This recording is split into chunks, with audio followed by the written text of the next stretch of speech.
আসসালামু আলাইকুম প্রিয় দর্শক, আমাদের চ্যানেলে আপনাদেরকে স্বাগতম। আল্লাহ তাআলা বলেন, বলো হে আমার বান্দাগণ, যারা নিজেদের উপর জুলুম করেছ, তোমরা আল্লাহর রহমত থেকে নিরাশ হইও না। নিশ্চয়ই আল্লাহ সব গুনাহ মাফ করেন। সূরা জুমার আয়াত 53। সূরা জুমার এর 53 নম্বর আয়াত নাজিল হওয়ার পেছনে একটি গুরুত্বপূর্ণ ঘটনা রয়েছে। এই আয়াতে আল্লাহ তাআলা তার অসীম দয়া ও ক্ষমতার ঘোষণা দিয়েছেন, যা পাপী বান্দাদের জন্য একটি বিরাট আশার বার্তা।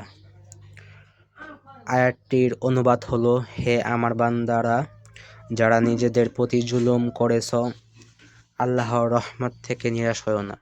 নিশ্চয়ই আল্লাহ সমস্ত গুনাহ মাফ করেন, তিনি তো মহা ক্ষমাশীল পরম দয়ালু।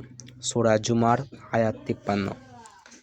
নাজিলের কারণ হিসাবে হাদিসে বর্ণিত রয়েছে যে একদল মুশরিক লোক ইসলাম গ্রহণ করতে চেয়েছিল, কিন্তু তারা অতীতে অনেক বড় বড় পাপ, শিরক, হত্যা, ব্যভিচার ইত্যাদি করে ফেলেছিল বলে মনে করেছিল যে আল্লাহ তাদের ক্ষমা করবেন না।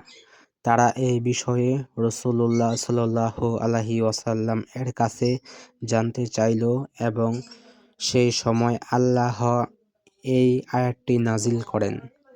এই আয়াতটি নাজিল হওয়ার মাধ্যমে আল্লাহ সুবহানাল্লাহু তাআলা স্পষ্টভাবে জানিয়ে দিলেন যে যত বড় পাপই মানুষ করে থাকুক না কেন, তওবা করলে আল্লাহ তা মাফ করে দিবেন।